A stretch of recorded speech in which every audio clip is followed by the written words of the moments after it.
Mari kita satu di dalam doa. Tuhan, terima kasih untuk hari ini kami bersyukur, penyertaan, kasih Tuhan yang nyata untuk setiap kehidupan kami, Bapa.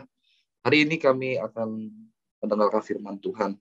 Hari ini kami akan belajar, hari ini kami akan ditegur oleh Tuhan melalui firman-Mu. Kami yakin dan percaya Tuhan, firman-Mu itu nyata untuk setiap kami dan akan tinggal tetap dalam kehidupan kami, Tuhan. Berbicaralah untuk setiap kehidupan kami, Bapa, karena kami siap untuk mendengarkannya. Di dalam nama Tuhan Yesus Kristus. Sama-sama kita katakan, amin.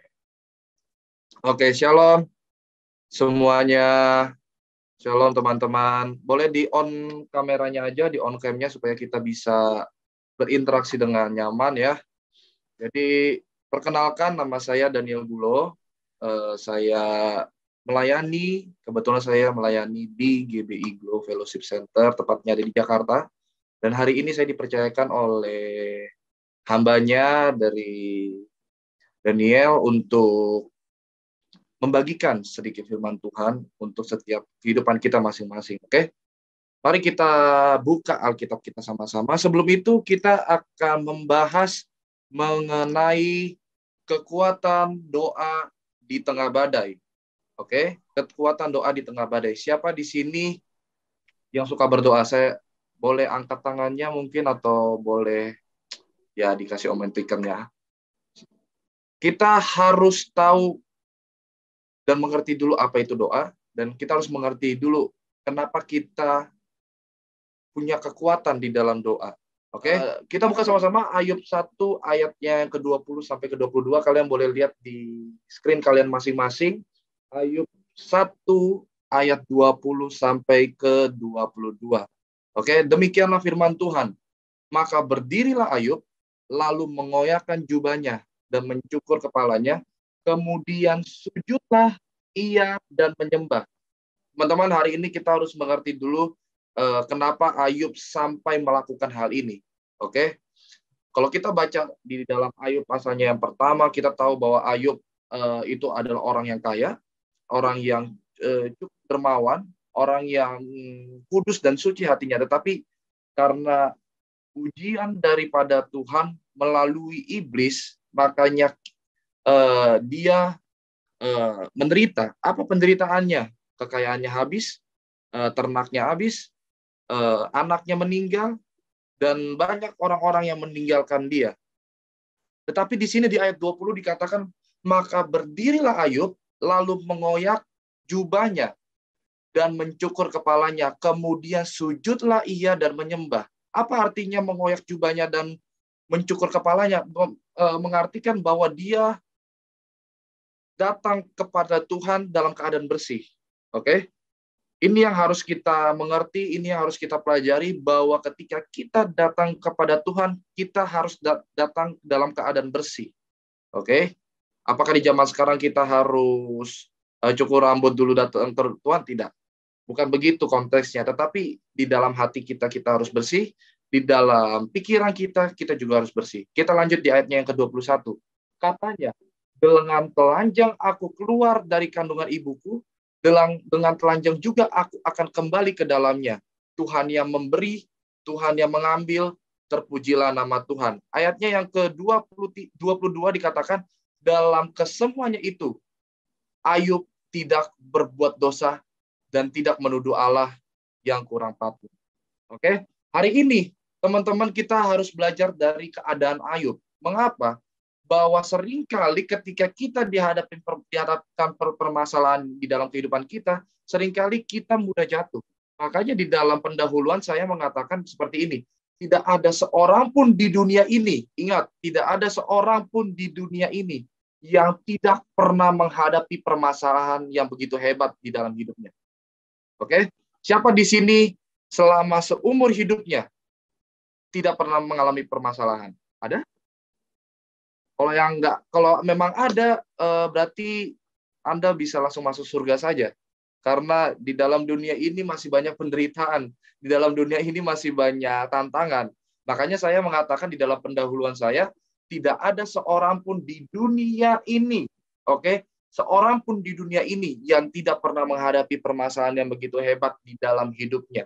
Begitu juga kita sebagai orang percaya, terlalu banyak permasalahan hidup yang membuat kita tidak mengandalkan Tuhan. Sampai di sini saya mau bertanya kepada teman-teman. Kita sharing-sharing ya, nanti boleh kalian on mic kalau ketika kalian mau berbicara. Saya mau nanya, siapa di sini yang pernah mengalami permasalahan hidup atau beban kehidupan di dalam hidup kalian dan kalian tidak datang kepada Tuhan? Ada? Boleh di-sharing aja, kita sharing aja gitu. Mungkin dari Daniel dulu. Daniel Huruf, ayo. Pernah gak kamu ngadepin permasalahan dan tidak datang kepada Tuhan? Ayo, pernah gak? Coba di on mic dulu. Kadang pernah Kak, kalau gini. Pernah ya, pasti? Pernah. Oke, dari yang lain teman-teman, ini ada sekitar 13 orang kalau nggak salah terakhir saya lihat. Coba yang lain, apakah di sini ada yang pernah mengalami permasalahan itu tetapi tidak datang kepada Tuhan? Ada? Kalau tidak ada yang mau on mic? Pernah Kak, pernah. Oke. Oh ya, by the way Daniel, ini ada beberapa teman-temanku dari Komsel juga yang ikutan hari ini supaya kita bisa dengar firman sama-sama. Makanya teman-teman, hari ini kita harus mengerti bahwa terkadang permasalahan hidup di dalam kehidupan kita seringkali membuat kita tidak datang kepada Tuhan. Banyak orang-orang percaya akhir-akhir ini ketika dia memiliki permasalahan, kaburnya bukan kabur ke Tuhan, tetapi kaburnya malah ke tempat-tempat yang najis, seperti ke tempat-tempat yang duniawi, dan itu yang membuat saya cukup sedih gitu loh secara pribadi, karena masih banyak orang yang stres itu malah datang kepada hal-hal yang duniawi. Padahal kita sebagai orang-orang percaya yang sudah tahu Tuhan, yang sudah kenal Tuhan, yang sudah intim dengan Tuhan, ketika kita dalam keadaan terpuruk, kita harus mengerti bahwa permasalahan hidup itu adalah berkat bagi setiap kehidupan kita. Makanya kalau saya tadi kemarin dikasih tema dari Daniel mengenai kekuatan doa di tengah badai, saya mengerti bahwa akhir-akhir ini selama pandemi ini pun banyak sekali orang-orang percaya yang ketika hidupnya terpuruk, hidupnya hancur banget, justru bukan datangnya kepada Tuhan. Nah, tetapi hari ini kita belajar mengapa kita harus ketika kita menghadapi segala sesuatu, badai segala macam, kita harus berdoa. Oke? Kita lanjut. Mengapa doa dapat mengubahkan? Oke, sampai sini saya mau bertanya dulu. Menurut kalian pribadi masing-masing, saya mau tanya satu persatu. Menurut kalian, doa itu apa? Ayo, mungkin dari Daniel dulu deh. Nanti dari Dr. Herlina, dari Jaren, siapa yang lain. Ayo, dari Daniel dulu.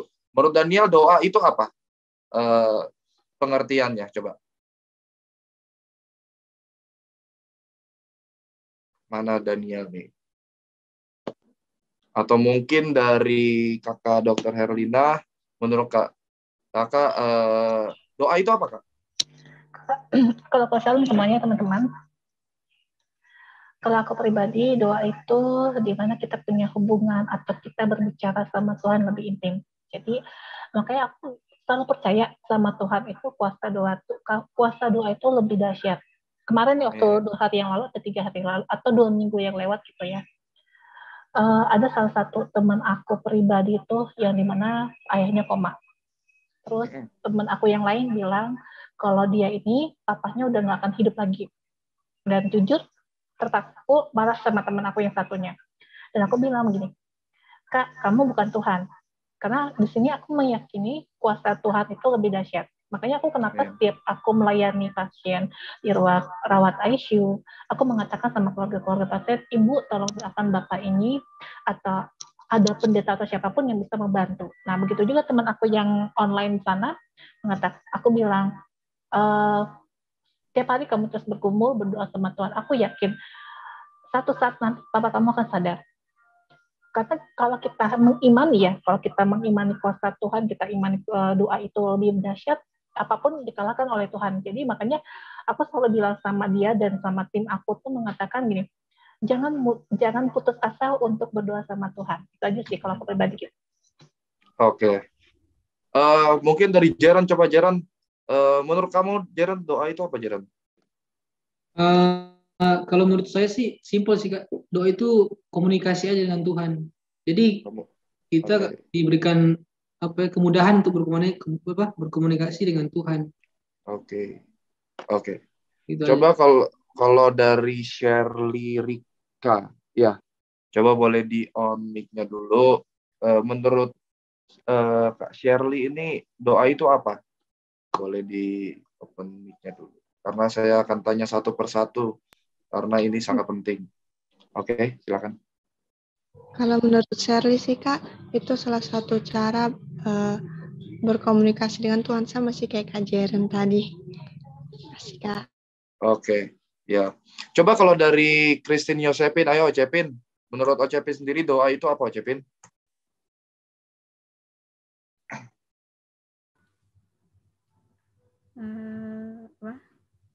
Berkomunikasi dengan Tuhan. Komunikasi dengan Tuhan. Oke. Dari Baby Pakombong. Boleh dari Kak Baby sendiri gimana? Menurut Kakak sendiri gimana Kak Baby? Doa itu apa menurut Kakak? Secara pribadi.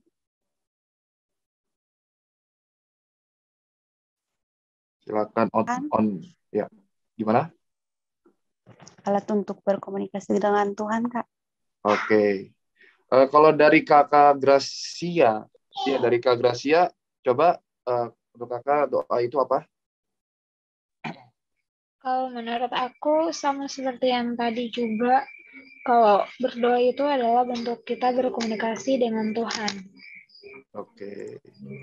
Dari Amanda coba Amanda, menurutmu pribadi doa itu apa menurutmu? Mana Amanda? Belum di on mic.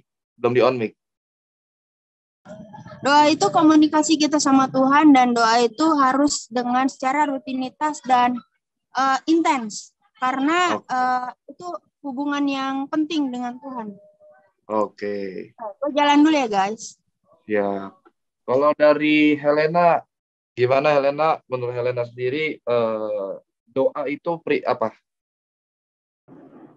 Doa itu pertama benar kata semuanya itu komunikasi kita sama Tuhan, dan kedua kalau pendeta Kris Manusama bilang itu adalah sama saja kita mencium wajahnya Tuhan. Kenapa? Ketika kita udah punya hubungan sama Tuhan, otomatis kita mempunyai komunikasi sama Tuhan. Karena kenapa? Ketika kita mempunyai komunikasi sama Tuhan, kita pasti akan bukan hanya permintaan yang kita akan minta sama Tuhan di dalam doa, tapi apapun bentuk komunikasi kita, entah kita sedang curhat ataupun kita lagi happy pun. Oke. Kondisi lagi happy pun juga ya kita tetap ngomong sama Tuhan. Jadi doa itu bukan hanya ketika doa tutup mata, lipat tangan, tapi sampai kapanpun juga kita sama aja kita ngomong sama Tuhan, itu udah jadi doa buat pribadi kita gitu. Oke, terima kasih. Coba mungkin dari Audrey. Menurut Audrey sendiri doa itu apa Audrey? Boleh di on mic-nya. Sama kayak yang lain sih, doa itu ya komunikasi sama Tuhan. Oke, siap. Oke, mungkin ini udah semua kali ya yang menjawab saya. Jadi gini, bagi saya pribadi, ini pribadi saya, doa itu satu benar, semuanya itu benar. Doa adalah komunikasi kita kepada Tuhan. Mengapa saya bilang betul sekali doa itu adalah komunikasi? Karena tidak ada jalan lain untuk berkomunikasi sama Tuhan melalui selain dengan doa. Oke, yang kedua, doa itu tempat apa? Doa itu adalah tempat kita mencurahkan hati kita, tempat kita berharap sesuatu kepada Tuhan, dan tempat kita intim sama Tuhan. Karena dari situ ketika kita mengerti tentang doa, maka kita akan melakukan. Gitu. Karena seringkali banyak orang-orang percaya mengerti bahwa doa itu hanya sekedar meminta. Oke? Saya nggak akan, kalau misalkan ada beberapa teman yang bilang katanya enggak, pasti itu yang pasti yang pernah melakukan. Karena saya pribadi sendiri dulu ketika saya berdoa apa saya cuma minta, Tuhan nanti saya gede saya mau jadi ini, Tuhan aku mau dong, Tuhan aku lagi nggak ada uang nih, Tuhan kasih aku uang dong ya 100.000 aja lah Tuhan. Kan terkadang masih dari diri kita tuh masih banyak sekali di dalam doa kita meminta, gitu loh. Tetapi jarang sekali orang-orang percaya ketika di dalam doanya itu bersyukur. Oke, jarang sekali orang-orang percaya di dalam doanya itu mengucap syukur kepada Tuhan. Makanya hari ini kita belajar ketika kekuatan doa di tengah badai itu dapat mengubahkan. Kenapa saya bilang doa itu dapat mengubahkan? Karena yang pertama, karena di dalam doa kita dapat mengeluarkan segala isi hati kita. Oke? Karena di dalam doa kita dapat mengeluarkan segala isi hati kita. Sampai hari ini saya tetap melakukan hal ini. Mengapa? Karena yang tahu hati saya hanya Tuhan. Yang tahu pribadi saya hanya Tuhan. Yang tahu pikiran saya hanya Tuhan. Makanya ketika saya mencurahkan segala isi hati saya kepada Tuhan, maka Tuhan tahu gitu. Kalau misalkan ada pertanyaan-pertanyaan yang ditanyakan seperti ini contohnya ya. Nah, kan Tuhan Maha tahu kenapa kita harus berkomunikasi sama Tuhan. Itu adalah pertanyaan yang bodoh bagi saya. Kenapa saya bilang pertanyaan yang bodoh? Karena Tuhan mau kita ngobrol. Sekalipun Tuhan Maha tahu, Tuhan mau kita ngobrol sama Tuhan. Tuhan mau kita berkomunikasi sama Tuhan. Tuhan mau kita curhat sama Tuhan. Tuhan mau kita panggil, ya Bapak, Tuhan, aku hari ini sedang gini segala macam. Dan itu yang Tuhan mau di dalam kehidupan kita. Mengapa banyak doa-doa yang seringkali hanya meminta karena kebanyakan orang-orang masih mengingini keinginan daging mereka kepada Tuhan. Contohnya, saya pengen uang. Tuhan tolong berikan aku uang. Nanti ketika kita sudah dapat uang tersebut, kita nggak bersyukur sama Tuhan. Dan itu sering terjadi di dalam kehidupan kita masa kini, termasuk orang-orang percaya. Bukan hanya orang-orang percaya, orang yang tidak percaya pun juga melakukan hal-hal yang sama seperti itu. Makanya di dalam doa kita dapat mengeluarkan segala isi hati kita. Kalau orang yang berdoa itu mau diubahkan, mau bisa melawan badai tersebut atau mau melawan badai-badai kehidupan mereka, permasalahan-permasalahan kehidupan mereka, maka mereka harus mengeluarkan segala isi hati kita. Segala isi hatimu itu Tuhan tahu. Tetapi Tuhan juga mau kita berbicara kepada Tuhan supaya Tuhan bisa membantu kita, menolong kita. Apakah Tuhan tidak akan menolong? Tuhan pasti menolong, tetapi tunggu waktu mainnya. Oke? Yang kedua, mengapa doa dapat mengubahkan? Karena di dalam doa kita dikuatkan oleh Tuhan. Oke? Sampai sini kita harus mengerti bahwa di dalam doa kita dikuatkan oleh Tuhan. Kenapa saya bilang ketika kita berdoa kita dikuatkan oleh Tuhan? Karena di dalam doa itu kita bisa meluapkan segala emosi, segala unek-unek, segala keresahan kita kepada Tuhan. Dan dari situ kita merasa lega, Tuhan berikan damai sejahtera ke dalam hidup kita, dan Tuhan menguatkan kita sehingga kita dapat menghadapi segala sesuatu. Betul, saya tidak akan mengelak bahwa permasalahan itu berat.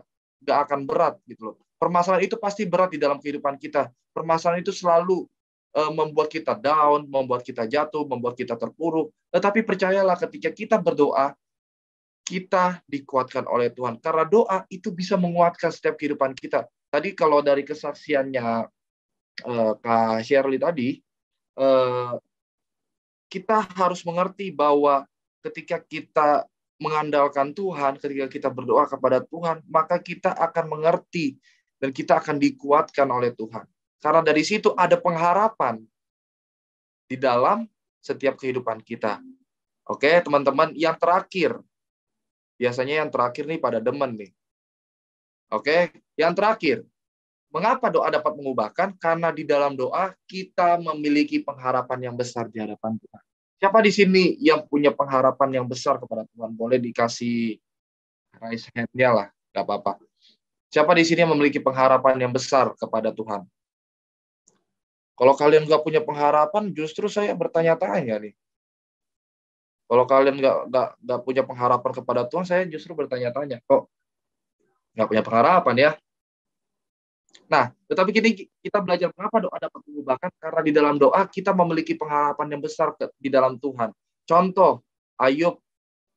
Siapa sih yang nggak kenal Ayub? Ketika tadi kita baca di ayat 21 dikatakan, Tuhan yang memberi, Tuhan yang mengambil. Terpujilah nama Tuhan. Dari situ kita melihat bahwa betapa legowonya seorang Ayub menerima keadaannya dia. Dan hari ini saya mau teman-teman dan saudara-saudara sekalian untuk dapat menerima keadaan dirimu, untuk dapat menerima dirimu sendiri, bagaimana hatimu, bagaimana karaktermu, bagaimana sikapmu dalam melakukan segala sesuatu. Kamu harus berani menerima. Ketika kamu berani menerima dan kamu berani berpengharapan yang besar di dalam Tuhan, maka Tuhan akan jawab pengharapanmu. Karena seringkali masih banyak orang-orang percaya yang tidak bisa mencintai dirinya sendiri, masih banyak orang-orang percaya yang tidak bisa mengasihi dirinya sendiri, masih banyak orang-orang yang kecewa sama dirinya sendiri, masih banyak orang-orang percaya yang sakit hati sama dirinya sendiri dengan segala perilakunya, dengan segala karakternya, dengan segala tingkah laku yang dilakukan setiap harinya.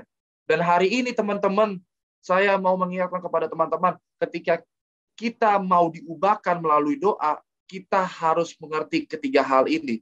Karena di dalam doa kita dapat mengeluarkan isi hati kita kepada Tuhan, karena di dalam doa kita dapat dikuatkan, dan yang ketiga, karena doa kita memiliki pengharapan yang besar di dalam Tuhan. Makanya hari ini teman-teman, untuk ada sekitar 13 orang yang ikut Komsel pada hari ini, saya mau mengingatkan kepada teman-teman dan saudara sekalian, hari ini teman-teman, mulailah kita belajar, mulailah kita mengerti bahwa doa itu punya kekuatan yang besar di dalam kehidupan kita, punya pengaruh yang besar di dalam kehidupan kita, mempunyai dampak yang besar di dalam kehidupan kita. Untuk kita semakin hari semakin percaya, semakin hari semakin beriman, semakin hari semakin teguh di dalam Tuhan, supaya ketika kita menghadapi badai, kita tidak akan gentar, kita tidak akan goyah, kita tidak akan takut, karena di dalam doa kita bisa dikuatkan oleh Tuhan, karena di dalam doa kita bisa diubahkan oleh Tuhan. Makanya sebagai penutup, saya memberikan kesimpulan seperti ini. Percaya, saya pakai tanda seru nih, percaya di balik badai pasti ada langit biru. Makanya kalau kita pernah dengar lagu, ada satu lagu yang bilang kayak gini, Tuhan tak pernah janji langit selalu biru, tetapi Dia berjanji selalu menyertai. Nah, di sini kita lihat, sekalipun ada badai, pasti ada langit biru. Ketika badai terjadi, tidak mungkin badai akan terus-menerus ada di dalam kehidupan kita. Tetapi hari ini kita belajar, sekalipun di balik badai, pasti ada langit biru. Di balik masalah, pasti ada kemenangan. Makanya doa dapat mengubahkan segala sesuatu, doa mengubah kehidupan kita, menguatkan kita, serta memberikan damai sejahtera bagi yang percaya kepadanya. Hari ini teman-teman, saya mau kalian hari ini untuk bersaat teduh sejenak, untuk tundukkan kepala. Hari ini saya mau teman-teman mulai belajar mengerti kemauan Tuhan dalam kehidupan kita, mulai belajar mengerti bahwa doa tidak hanya sekedar minta, tetapi juga mengenai mengucap syukur dalam segala hal. Hari ini teman-teman, saat teduh sejenak, saya ingin teman-teman bersaat teduh, merenungkan firman pada hari ini, karena firman ini secara pribadi itu menegur saya juga, tetapi saya yakin juga firman ini menegur untuk setiap kehidupan kita. Saya beri waktu 1 menit, 2 menit ini untuk kalian bersaat teduh sejenak.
Tuhan, terima kasih untuk hari ini. Kami bersyukur Tuhan untuk kasih Tuhan, penyertaan Tuhan. Hari ini Tuhan, kami mau angkat satu pujian. Ku kan berdiri di tengah badai dengan kekuatan yang Kau berikan. Sampai kapanpun ku kan bertahan karena Yesus selalu menopang. Ku kan berdiri di tengah badai dengan kekuatan yang kau berikan. Sampai kapanpun ku kan bertahan karena Yesus selalu menopang. Tuhan, hari ini aku berdoa untuk anak-anak-Mu yang terkasih Tuhan. Kami yakin dan percaya Tuhan akan menolong kami, Tuhan akan memberikan kekuatan kepada kami, Tuhan. Kami tahu kami punya permasalahan hidup, kami punya beban hidup. Tapi kami percaya masih ada Tuhan di dalam kehidupan kami. Masih ada Tuhan di dalam setiap langkah kehidupan kami, Tuhan. Dan itu yang kami percayai. Dan kami mau selalu pegang itu, Tuhan. Hari ini, Tuhan, hamba berdoa, Tuhan, untuk setiap teman-teman yang hadir pada hari ini. Biar kiranya Tuhan terus kuatkan, Tuhan terus teguhkan. Apapun yang menjadi permasalahan mereka, Tuhan berikan kekuatan, Tuhan memberikan damai sejahtera. Terima kasih Bapa untuk firman-Mu. Di dalam nama Tuhan Yesus Kristus.